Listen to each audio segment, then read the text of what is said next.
I don't have the answer to those things, Andrew, and all I can say is the realities of them are so painful that most people in elected office do not even want to talk about them.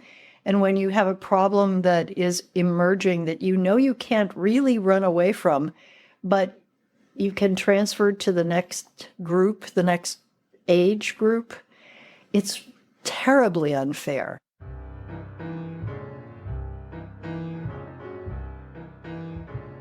Welcome to the East Anchorage Book Club. I'm your host, Andrew Gray. The purpose of this podcast is to tell the stories of Alaskans of interest and importance. Today, our guest is former Lieutenant Governor Fran Ulmer. Fran moved from Wisconsin to Alaska over 50 years ago and has spent much of that time in public service at the local, state, and national levels. She's the former chair of the U.S. Arctic Research Commission, appointed by President Obama in March 2011, and serves on the National Parks Conservation Association Board and chairs the Global Board of the Nature Conservancy. In June 2010, President Obama appointed her to the National Commission on the BP Deepwater Horizon oil spill and offshore drilling. From 2007 to 2011, Ms. Ulmer was chancellor of the University of Alaska Anchorage. Fran served as an elected official for 18 years as the mayor of Juneau, as a state representative, and as Lieutenant Governor of Alaska with Governor Tony Knowles. This is the first of 3 planned interviews. Today, we'll be focusing on her early life and her work in Governor Jay Hammond's administration. Lieutenant Governor Fran Ulmer, welcome to the podcast. Good morning. Nice to be here with you. Let's start from the very beginning. You were born in Wisconsin, right? I was born and raised in a very small town in southwest Wisconsin called Horicon. People have heard of it if they are birders or hunters, because the Horicon Marsh is both a state and a federal wildlife area where thousands and thousands of migrating waterfowl come in the spring and fall. So I grew up on a marsh. I grew up appreciating the wildness of the place that I lived. Small town, went to high school there, and then went to the University of Wisconsin-Madison for both undergraduate and law school. What did your parents do? They were small business people. They owned a furniture store and a funeral home, and they were actively involved in the community. Dad was in a Rotary and a volunteer fireman, and Mom, first of all, she worked next to my dad, so it was a partnership. But garden club, band mothers, she was the first woman elected to the Horicon School Board. I grew up in a family where community service was just a part of what you did, in addition to small business, in addition to my sister and I getting to go on national parks trips with them every single summer. Growing up in a funeral home, there was a whole TV series, 6 Feet Under, from about 20 years ago about a family that owned a funeral home. It just seems like an unusual environment to grow up in. Did you see dead bodies? Did you and your sister play hide and seek in No, it did not seem like a strange occupation because it's what I grew up with. And actually, I spent more time at the furniture store helping my mom and playing there than I played at the funeral home. But my first paid job was actually singing for funerals. Did you grow up as a singer? I grew up singing a lot. I sang in the church choir. I sang in the school choir. I sang a lot, yes. Were you like the lead in the High School Musical? Yes. And because my mother played the piano and my father played the trombone and my sister and I both played the flute, music was part of our family. No, there was nothing strange about the way I grew up. I felt it was perfectly normal. And has music stayed a part of your life? For many years, I participated in some sort of music. When I was in Juneau, I was in the Juneau Lyric Opera. I performed. I've sung in church choirs. But in my more recent life, because I have moved around a lot, it's harder. If you're not in a place so that you can actually go to rehearsals, it's a lot harder to participate. But yes, I still sing at home, and I love concerts and go when I can. You graduated from law school in the early 70s? When I graduated from law school, I took a job in Washington, D.C., working for the Federal Trade Commission doing antitrust litigation. and discovered, even though I'd been an econ major and my law professor thought it was a perfect job for me, I found it really boring. Antitrust cases last forever and ever. And when you are a recent graduate of a law school, guess how you spend your time? In file cabinets, looking In at a library by contracts. yourself. Exactly. It was really boring. Anyway, I changed course. I moved to Juneau, Alaska. I took a job with the Alaska legislature. The Alaska legislature at that time was quite a bit different than we think of it now because individual legislators did not have staff. There was a pool of secretaries. So if you wanted to get a letter typed, you went to the secretarial pool. There was a pool of lawyers who basically drafted bills for Republicans and Democrats. And in the morning, we might be counsel to the Health, Education, and Social Services Committee in the House. And in the afternoon, we might be counsel to the Judiciary Committee in the Senate. It was fabulous because, of course, you got to know a whole host of legislators, Republicans and Democrats. You got exposed to a whole host of issues. Honestly, I thought I had died and gone to heaven. It was so exciting to be working for the legislature in that capacity where politics really, minimal influence. You just didn't see it. There was not a whole host of lobbyists because this was before oil money really started gushing. 1973, the very first session I worked was the special oil and gas session of 1973, which set in motion all of the fundamental laws that would govern taxation for the oil industry. The severance tax, the production tax, et cetera. royalties. All of those were settled that year in that special session. And of course, through the years, they have been changed. Every few years, it seems, we have changed the structure, but not the fundamentals, the royalty provisions, the leases, et cetera. So that was 1973, and there were just a whole host of pieces of legislation that basically helped shape the way in which we have managed state government, managed local government, and managed our economy. I'll share one frustration I've had when you ask a question about the bill in front of you and we're expecting the lawyer on the line to give a definitive answer and they're like, oh, I don't know. I will have to do a deep dive and get back to the committee. I'm not familiar with that case. I'm not familiar with that case law. I'm going to have to review it. And of course, that's bound to happen. Not every lawyer can know everything, but we at least had the same lawyers. We didn't have a different lawyer every committee meeting. I would just say that as a relatively new lawyer and a brand new Alaska resident, what I was being asked to do meant that I needed to rely on others. And I will just tell you, it was an era when there were some extraordinary lawyer legislators in office. Ziegler from Ketchikan, Chancey Croft, John Rader. These were people who not only knew Alaska, but they knew a lot about where they felt the state needed to go. And they knew a lot about the possible legal regimes from other states where they had been educated or where they had practiced law. So I felt like many young lawyers, it was important to learn along the way. And just a funny story, Bob Ziegler was a senator with a great deal of respect from everybody, Republicans and Democrats, and he chaired the Judiciary Committee during that special oil and gas session.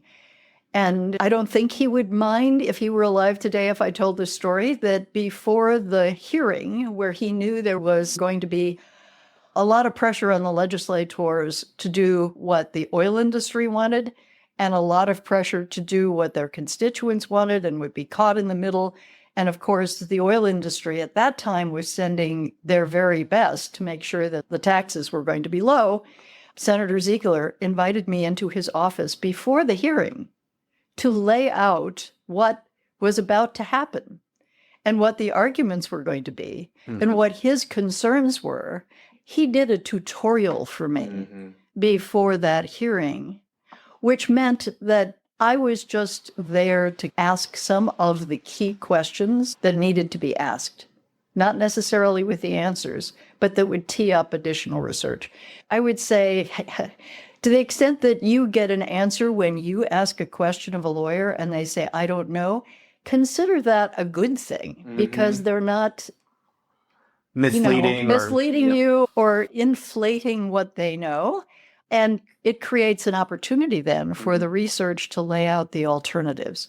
And for most legislators, if they haven't taken a deep dive in a particular subject matter, they may not even know what the right questions are. Right. So having legal assistance that gives you the right questions to pursue is a good thing. And Bob Ziegler did that for me during the special oil and gas session of 1973, as it related to how the oil industry would probably react to some of the tougher pieces of tax strategy that, frankly, both Republican and Democratic senators wanted to pursue.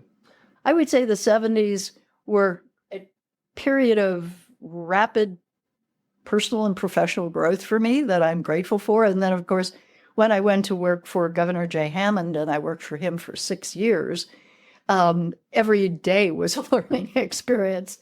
I probably was in his office, if not every day, every other day, because first I was his legislative assistant, and then I was director of policy.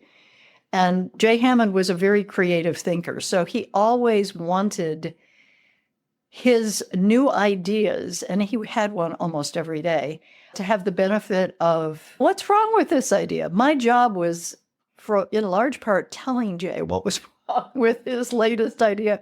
And remarkably, he loved the idea that people who he knew liked him and were loyal to him felt free to tell him what was wrong with his ideas. That's the kind of boss everybody should have, right? Because Jay Hammond knew that if his staff and if his friends didn't tell him what was wrong with his ideas, he couldn't make them better.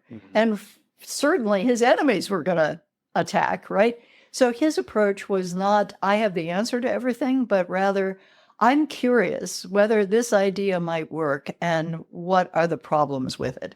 Going from working for the legislature to working for Jay was really an intensely educational and wonderful experience. Do you remember any of his crazier ideas that you had to say, hey, that would never work, that's against the Constitution? Or his initial idea of the permanent fund was the dividend was not the dividend that we know today. Alaska Inc., Alaska Incorporated, was his initial plan for sharing some of the revenues of the permanent fund investments with the people. And I just want to go back for a moment to say, when the constitutional amendment was adopted by the public in 1976, we thought that Prudhoe Bay oil field would only last 25 years and then it would be gone. There was no expectation for other potential fields to be developed. There was no new technology like slant oil drilling or re-injecting the gas to increase the pressure, get more oil out. No, it was going to end. And that meant that for all practical purposes, the legislators and the governor at the time felt that it was really important to save some of that incredible oil wealth from Prudhoe Bay field, which was an elephant field, the largest field ever discovered in North America to this day. We felt, and the public felt by overwhelming percentage, that it was important to save some of it. So the permanent fund was really a savings account to transfer some of the wealth from the 70s and 80s and early 90s, which is where we thought it was going to end, to future generations. And Jay Hammond's idea of having some individual benefit in addition to providing public services and education and plowing the roads, et cetera, was Alaska Inc. And Alaska Inc. was based on how many years you lived in Alaska. For every year you lived in Alaska, you would get one share. And that one share meant that old-timers who had been here for 40 or 50 years would instantly get 50 shares, whereas the newcomer would only get one. And that idea was pretty clearly an issue from the beginning because it was You knew it as a lawyer, Adele. yeah, it was going to differentiate. And the constitutional question was, what is the basis for differentiating between a 40 or 50-year resident and a one-year resident? The rationale in Jay Hammond's mind was they've already been contributing to building this state, and they deserve back payment for that. Because the oil, after all, was just sitting there all that time. It's not like it just got planted here. It's just that it just got discovered and developed here. That was the rationale, which was pretty much a questionable thing from the beginning. But like a lot of ideas, if you have a rationale, you give it a shot. And of course, Ron Zobel said, no, that's unconstitutional. It's treating people differently, giving them a different level of benefit based on something that is not constitutionally protected. And that went all the way up to the U.S. Supreme Court. And of course, the Supreme Court tossed it out. So Alaska Inc. went out the window. And that's when the current version of what we consider the permanent fund dividend and the statute that was put in place then around 1981 has lingered to this day. Of course, the conditions have changed dramatically, but that statute hasn't changed. Hey, this came up because one of my colleagues campaigning on the campaign trail had a heckler who was screaming at her that they should change it so that only people who've lived here for 5 years would qualify for the dividend. And we both wondered, that's different. If we treated everyone the same and said you had to have lived in Alaska for 5 years to qualify the dividend, that wouldn't be, would that be unconstitutional? If it's unconstitutional, it's for a slightly different reason. It would be, what is the rationale between 5 years and 3 years? Why 5 years? And what is it about having been here for 5 years that makes Justifies it. And I no longer spend time thinking about the current state of what the U.S. Supreme Court is hanging its hat on when it comes to differentiating. That is a whole specialty area of constitutional law. And as you know, the U.S. Supreme Court is actively engaged in changing precedent. So exactly where they are on this question of differentiating benefits for classes of people, but there has to be a rational relationship. So what would be the rational relationship? That would be the first question, right? And what is the justification for 5 years versus, as it is now, 1 year or 30 days? This is not something that I can answer for you. I want to bounce back to Bob Ziegler having this tutorial with you before the judiciary. It sounds like he knew that the oil industry was going to have a big influence on the decisions that were going to be made. And that in some ways, was he trying to inoculate other legislators? That was there this feeling of, hey, we're about to do this before we really start. Let's talk about what the oil industry is going to do so that we do what's best for Alaska and not what's best for the oil industry. Do you think there was any of those conversations happening? I don't know whether he was having conversations with other legislators on this topic. That is beyond what I have personal knowledge of.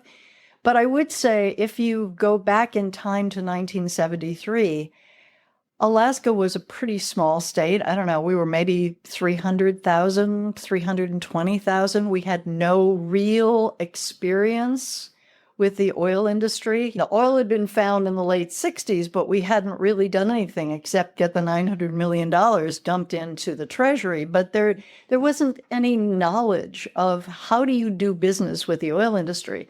The oil industry was a very sophisticated, knowledgeable, and self-interested entity that came to town with big guns.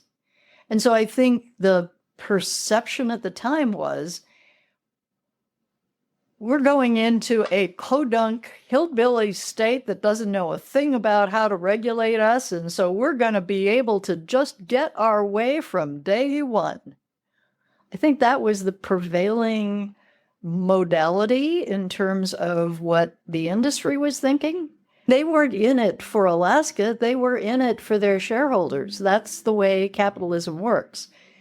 But the legislative body was trying to look after the interests of Alaska, both current and future generations.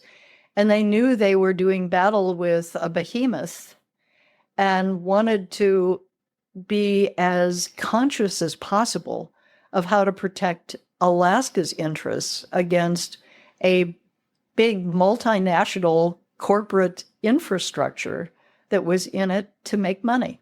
And we did a good job. I know that Norway came and looked at what we'd done before they established their permanent fund, and they made different decisions based on what they saw as our mistakes. But if the order had been reversed, maybe we would have learned from Norway. I think you can make a case that Alaska did a very good job of obtaining a good share of the wealth. But let's remember, this oil field was on state land. It's a state asset.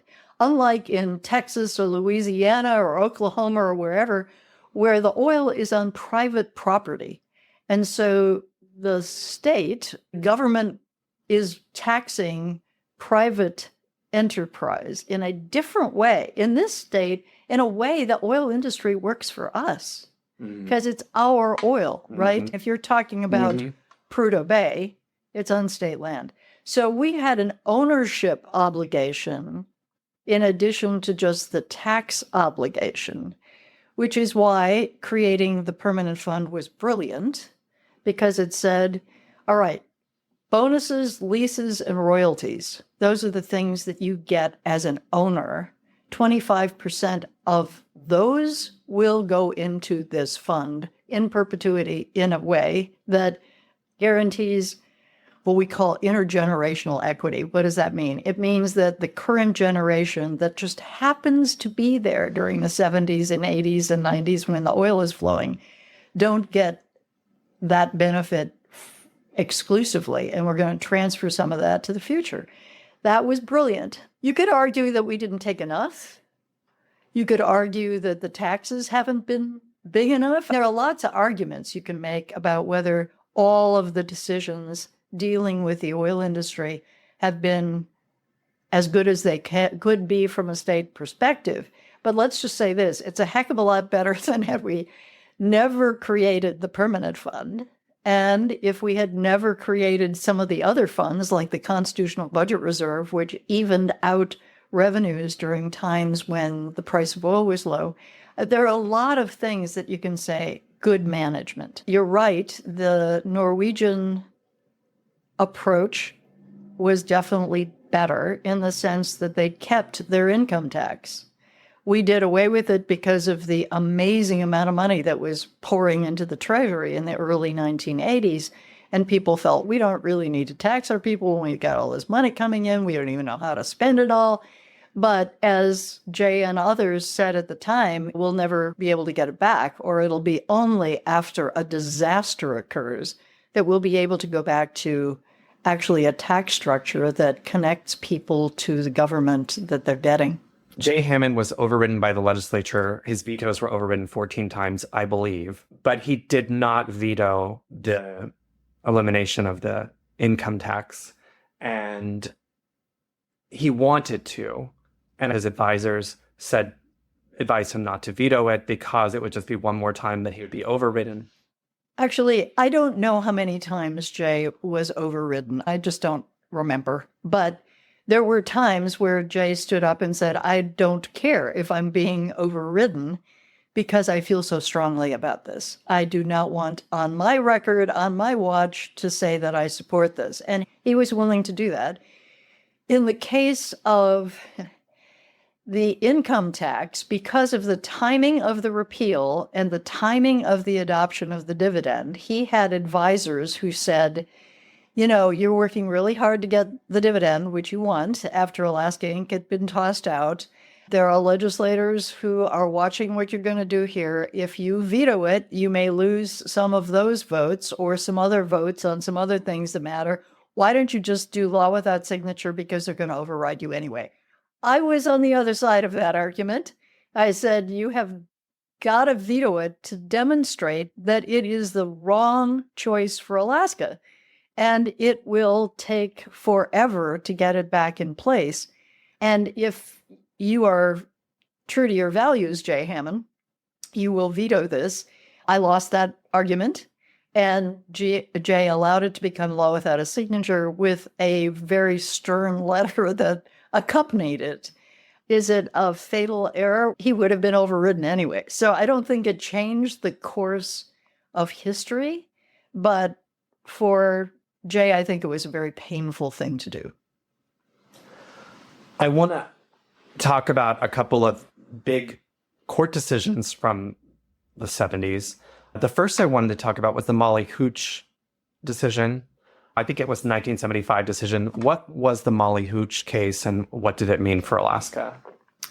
As most of your listeners probably know, from the late 1800s to almost 1967 or 8, the policy was take Alaska Native children out of the villages and send them to boarding school. And you can imagine, for many reasons, that policy was a very destructive one for families, for communities. It remains to this day to be a painful memory of a colonial period where the predominant federal and territorial and even early statehood was we have to homogenize our population. And that means taking children and getting them in either church schools or private schools or whatever, teaching them English, the denativizing.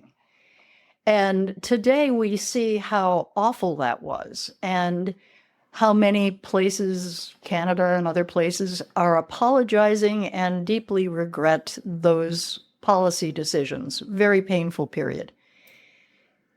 But it was still going on, as I said, even in the 60s. And there was a movement by not only Alaska Native leaders, but by others as well, to build schools in villages so that children would not be removed and sent off to school. Now, in many villages, there were grade schools, but there weren't high schools. And the Molly Hooch case that was brought was basically to reverse course on the policy and to build schools in rural Alaska so that families would not lose their children. And that settlement, Marshall Lind was commissioner of the Department of Education at the time. Av Gross was attorney general. There was a lot of discussion about it going to trial. There was a lot of discussion about potential settlements.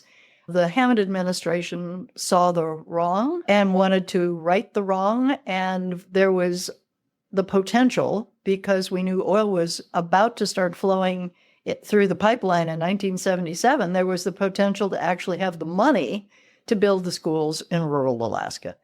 So the settlement which was reached, and I don't remember a lot about the details, but basically meant was the state of Alaska was committing to building schools in rural Alaska and funding them, because as the state of Alaska's constitution also provides that the state will fund public education.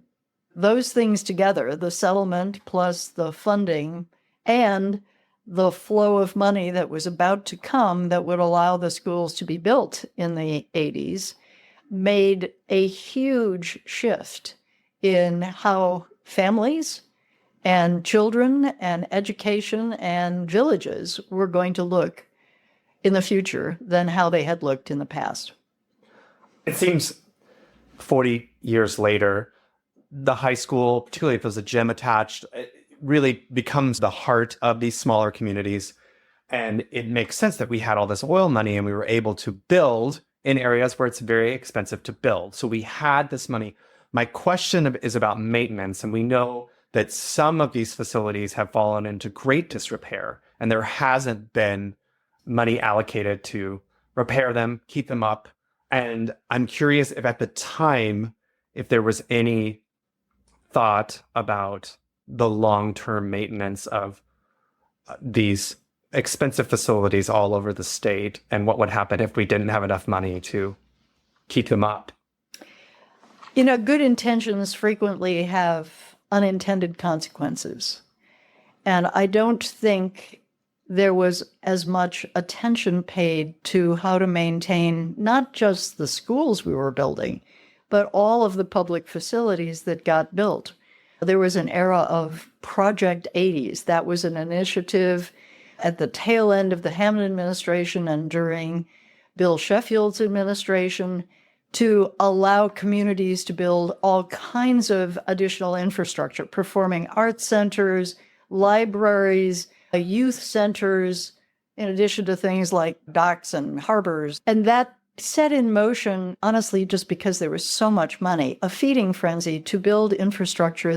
So the focus was more on let's get it built while we've got the money than it was on how does this get sustained. Actually, I remember under Dick Harris, who was commissioner of DOT in the late 70s, there was an initiative to pass a law that you could not fund any capital construction project without life cycle costing the maintenance of that construction project. So on the fiscal note, you had to at least show what the life of that building was going to require in terms of maintenance and operation. You can imagine that was not a very popular idea for legislators because it would push up dramatically the fiscal note on building a particular project, right? So pretty quickly that concept got ignored and the capital budgets just exploded. They just ballooned beyond anything that we could even imagine today with our tiny capital budgets. But more directly to your point, I don't think there was a full appreciation of what the price tag was going to be on not only building the schools, maintaining the schools, operating the schools, and the extent to which, as you've noted, those schools would become community centers, places where basketball games and all kinds of potlucks would be held. Wonderful, right? But only really possible as long as you have an extraordinary amount of wealth to maintain them. To maintain them and operate them. Mm-hmm. This comes up, I interviewed Jenna Wright, who is the president of the Anchorage Economic Development Corporation, and they're promoting Project Anchorage, which is a sales tax for Anchorage where a percentage of that sales tax would go to new projects. And I actually asked her about that for not really maintaining what we've already created in the 80s, even here in Anchorage. Maybe some of that money should go towards that. And the response was something like, that's not very exciting. Everyone's excited about building new things. No one's excited about repairing old things. I think it's maybe human nature. Very few governors, mayors, legislators want to stand up and cut a ribbon on a maintenance project. They want to cut a ribbon on a brand new something that adds value to the quality of life or the economy or transportation systems or whatever. Yes, it is human nature to want the new thing as opposed to just taking care of the old thing. But unfortunately, particularly in rural Alaska, where we have thawing permafrost and coastal erosion and villages that may need to be relocated because they're at risk, this whole deferred maintenance is one way of thinking about it, but it's more than that because of climate change. It's more than that because of shifting populations in smaller communities having to basically use facilities that were intended for more and trying to justify the operating costs for those. It's a much bigger problem. I don't have the answer to those things, Andrew, and all I can say is the realities of them are so painful that most people in elected office do not even want to talk about them. And when you have a problem that is emerging that you know you can't really run away from, but you can transfer to the next group, the next age group, it's terribly unfair. But yes, it is very human. I would love if you could talk a little bit about what ANCSA is and what it means. So the Alaska Native Claims Settlement Act, which was adopted by Congress in 1971, was partnered up with the right-of-way legislation passed that same year to authorize the construction of the pipeline. And those two things were married up. And as former Lieutenant Governor Byron Malott used to say, if you have a lever, you use it. And the lever to get ANCSA passed was unquestionably the pipeline right-of-way. I think you can make a good argument that Congress would have been dragging its feet even longer on any kind of a settlement with Alaska Natives over land, but for the fact that the pipeline right-of-way bill enabled it and vice versa. Basically creating regional corporations, village corporations, and settling long-standing land claims was a huge and really historic way for claims by Indigenous people to be settled. It is, to this day, a powerful force in our economy. Both the regional corporations and the village corporations are really economic drivers now in the state of Alaska in a way that maybe was anticipated back in 1971, but I'm not sure that people had any idea how big and how successful many of them have become, in part because of additional federal legislation along the way. There's no doubt that there were certain aspects of the way that the federal government has leaned into enabling different kinds of contracts that the regional corporations are able to get with benefits. But let's just say it did not settle every question associated with what Alaska Natives were hoping for. And the remaining big uncertainty is fish and game, fish and wildlife, management of subsistence, and even as we speak today, the Alaska Federation of Natives Convention is taking up the subsistence question, revisiting what was attempted back during the Knowles-Ulmer administration to try to get a resolution of the difference between what federal law requires under the Alaska National Interest Lands and Conservation Act, which is a rural subsistence priority, and our state constitution, which basically says everybody has access and equal access to fish and wildlife. There, as I said, it did not resolve every issue, and it also did not really deal with the question of whether tribes in Alaska had tribal status in a federal sense. That didn't happen until Ada Deer at the Department of Interior recognized Alaska's tribes as federally recognized tribes in the early 1990s. And that decision, I think it was 93, it might have been 94, enabled tribes in Alaska to have access to a whole host of programs in both grants and federal health care and a variety of other things that has really opened up funding sources that they didn't have if they had not been federally recognized, in addition to all of the other government-to-government relations, sovereignty, other things that come along with being federally recognized. So in Alaska, it's a pretty complex picture. It doesn't look like anything you would find in the lower 48 in terms of the relationship between the federal government, the tribes, the federal government, and the corporations, the state and those corporations, the state and those tribes. It's complicated and takes a better person than myself to really explain in great detail the remaining conflict areas that will, over time, be sorted out. One thing as a new legislator that was surprising about some of the presentations from these various entities was because they're corporations, they have to make money. I'm just curious if you have any comment on some of the drawbacks of corporations because they have this priority to their shareholders to make a profit. There's no doubt that Congress infused capitalism into the Alaska Native Claims Settlement Act in a way that creates an obligation on the part of the corporation to benefit shareholders financially.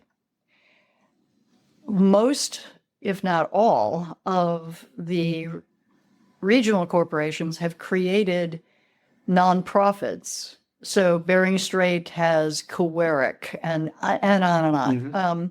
And it is that nonprofit arm of the regional that does a variety of things from scholarships to healthcare delivery.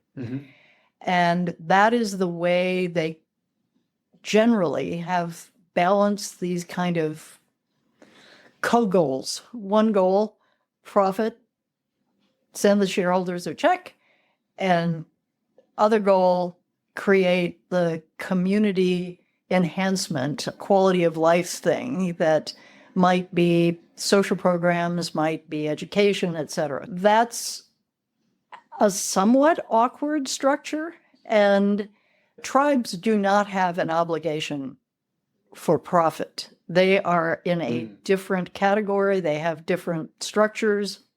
They have different members. It's very different. And they have access to an entirely different funding source. Not entirely different. In some cases, they can go after the same grant. But it's complicated. And of course, some of the regions also have housing authorities, very specifically designated, which enables them to provide that particular opportunity.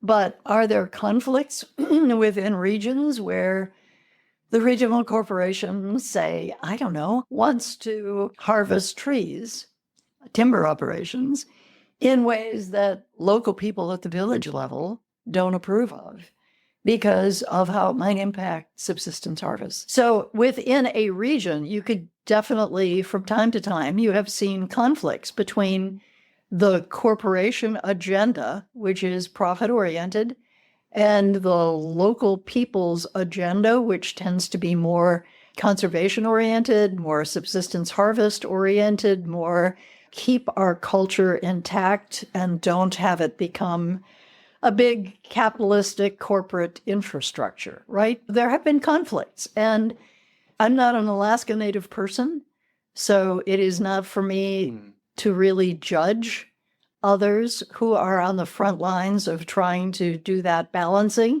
But I would say that it has resulted in some definite conflicts over time that create, even within the Alaska Native community, awkward relationships.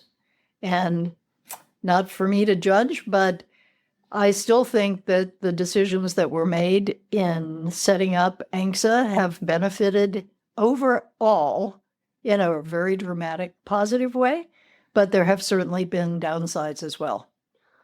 ANILCA, what did ANILCA do? Back in 1971, when Congress passed ANCSA, there was a provision, D2, that basically said approximately 100 million acres will be determined by the federal government for specific purposes. Within the Statehood Act, a certain amount was for the state and a certain amount was for the federal government. Under ANCSA, a certain amount of the federal government land was being transferred to the Alaska Native corporations under ANCSA, but it was clear that a big chunk, approximately 100 million acres, would be for conservation, for national parks, for wildlife areas, et cetera, in addition to some for access to the Native corporations, access for communities. Anyway, D2 did not answer the question of how those federal lands would be designated, but it said a future Congress will.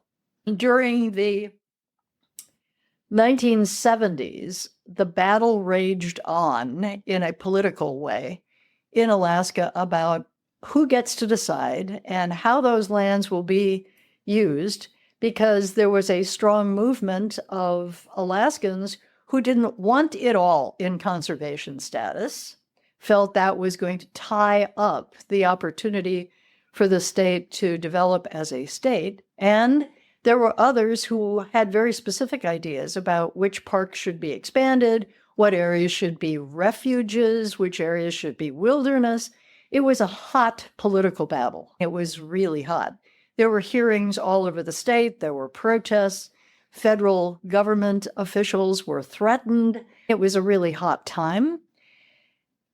It finally got negotiated and settled with the passage in 1981, when the bill finally passed. The Alaska National Interest Lands and Conservation Act resolved the D2 uncertainty. I think it's 1980 because I think Carter signed it.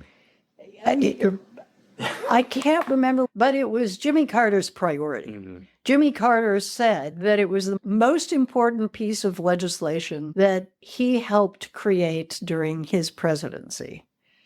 And he did. His Department of Interior, his Department of Justice, they leaned in heavily. They negotiated. Jay Hammond's administration negotiated.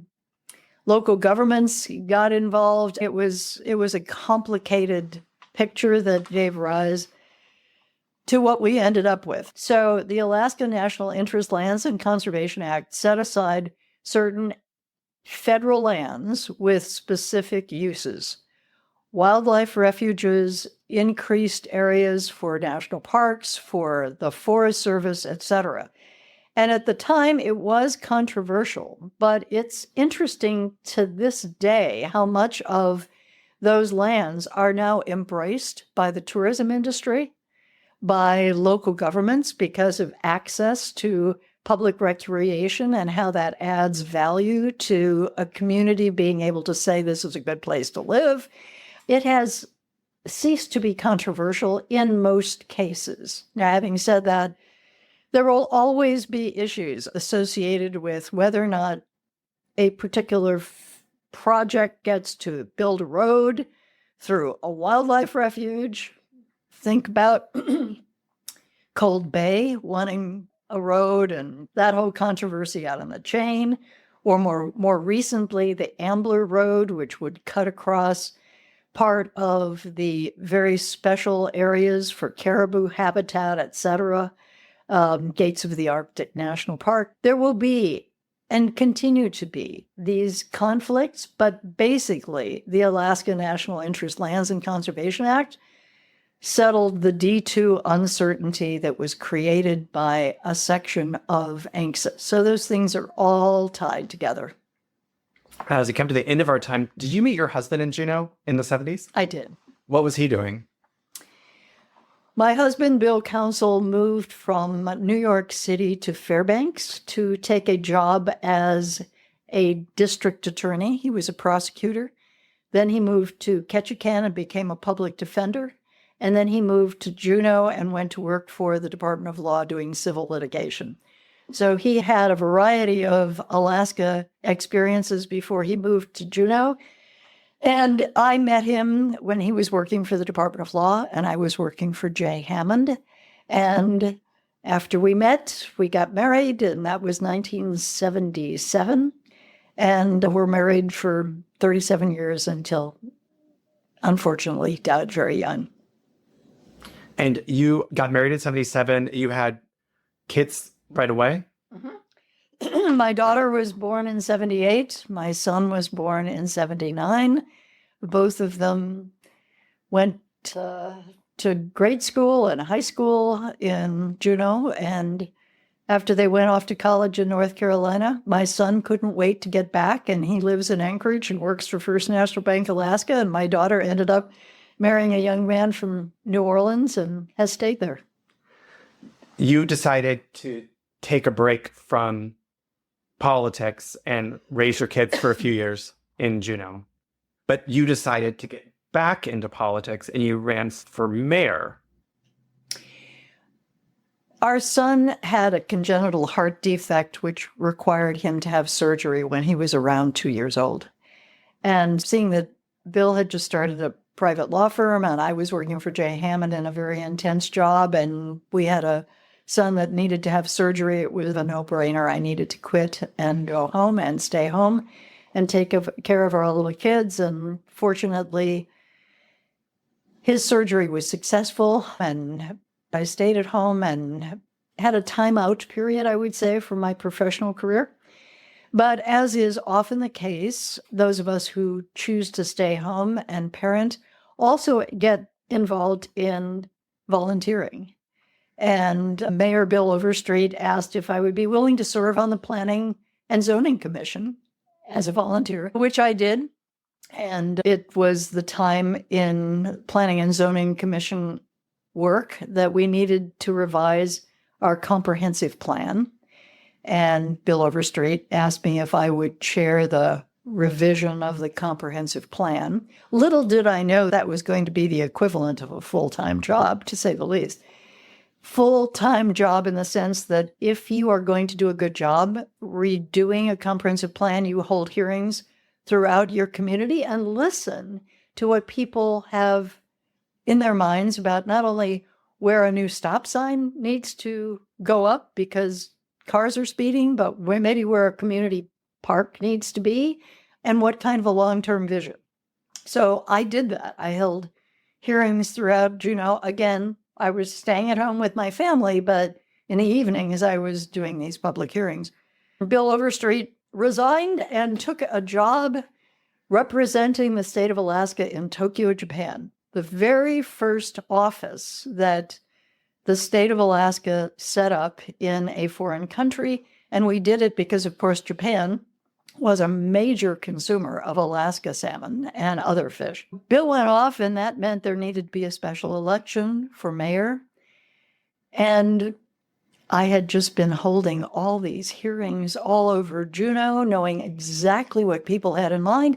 And the guys who filed for mayor for this special election, I thought were really out of date in terms of what the community wanted. My girlfriend said, "Fran, just do it. We'll help you." And I won the special election in 1983. There were 4 guys and 1 woman running, and I won with over 50% of the vote, so there didn't need to be a runoff. And it was largely because I had the benefit of listening. And just appearing in different parts of the community. The neighborhoods knew me. So it was just a serendipity moment. It wasn't because I had always wanted to be mayor of Juneau. It literally happened because of a series of events that could not have been planned and were not orchestrated. It just happened. I want to have you back on the show and talk about your time in elected office. I just made the plan in my head. We'll do elected office next time, and then let's do a post-elected office episode where we can talk about Arctic. We should talk about the Arctic because it's still very much an important piece of Alaska's future and how we manage the Arctic. So happy to come back. Thanks very much for the conversation. Thank you so much for being here today. Lieutenant Governor Fran Ulmer. Thank you, listeners. If you like what you heard, please subscribe, rate, and review us. To contact me, email rep.andrew.gray@akleg.gov or call my office at 907-269-0123.